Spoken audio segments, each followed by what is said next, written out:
પહેલા માવઠામાં પલળી ગયેલો ડાંગર રોડ પર સુકાવા મૂક્યો અને બીજા માવઠામાં ફરી ડાંગર પલળી ગયો। કમોસમી વરસાદના કારણે ખેડૂતોના હાથમાં આવેલો કોડિયો છીનવાઈ ગયો છે, જેથી ખેડૂતો ભારે ચિંતામાં મુકાયા છે। ફરી એકવાર સુરત જિલ્લાના ખેડૂતોની માવઠાએ બાજી બગાડી છે। 5 દિવસ પહેલા પડેલા માવઠાએ ઊભો ડાંગરનો પાક પલાળી નાખતા ખેડૂતો પાક બચાવવા મશીન દ્વારા ડાંગર કપાવી ગામ, સીમ અને રોડ પર સુકાવવા નાખ્યો। પણ વહેલી સવારે ફરી પવન સાથે માવઠું શરૂ થતા ખેડૂતો ચિંતામાં મુકાયા છે, કેમ કે સ્ટેટ હાઈવે પર સુકાવવા મૂકેલો ડાંગરનો પાક ફરી પલળી જતા ખેડૂતોના હાથમાં આવેલો કોડિયો છીનવાઈ ગયો છે। જ્યારે મુળદ ગામના ખેડૂતોએ કહ્યું હતું કે કુદરત ખેડૂતો સાથે નારાજ હોય એવું લાગે છે। દર વર્ષે માવઠાના મારથી ખેડૂતોની કમર તૂટી રહી છે।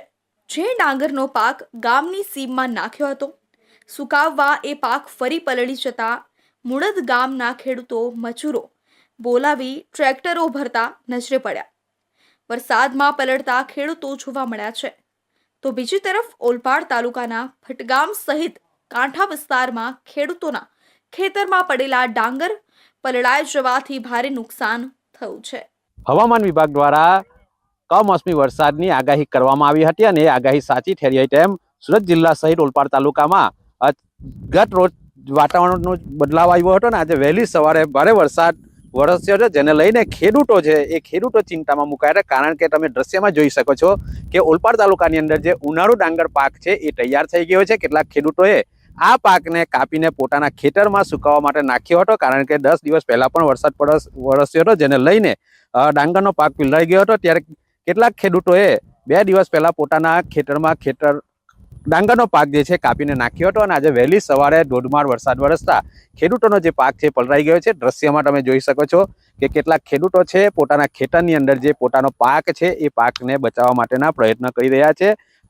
ખેતરની અંદર જે પોતાનો પાક જે સુકાવવા માટે નાખ્યો હતો એ પણ પાણીમાં બોળાઈ ગયો છે। ત્યારે દ્રશ્યમાં તમે જોઈ શકો છો કે ખેડૂતોની હાલત કેવી છે અને હજુ પણ હવામાન વિભાગ દ્વારા ભારે વરસાદની આગાહી આપવામાં આવી છે। ત્યારે ખેડૂતોનો જે પાક છે ખેડૂતો દ્વિધામાં મુકાયા છે કે પોતાનો પાક કાપવો કે નહીં કાપવો, કારણ કે ડાંગરનો પાક તૈયાર પણ થઈ ગયો છે અને હજુ પણ વરસાદ ની આગાહી આપવામાં આવી છે અને વરસાદ વરસી રહ્યો છે। ત્યારે હાલ કુદરતનો જે કહેર છે એ ખેડૂતો માટે નુકસાની લઈને આવ્યો છે તેવું પણ કહી શકાય તો નવાઈ નહીં, કારણ કે મોટે ભાગેના ખેડૂતોને પોતાનો પાકને નુકસાન થયું છે। Mahendrasinh Mangrola, India news, Surat.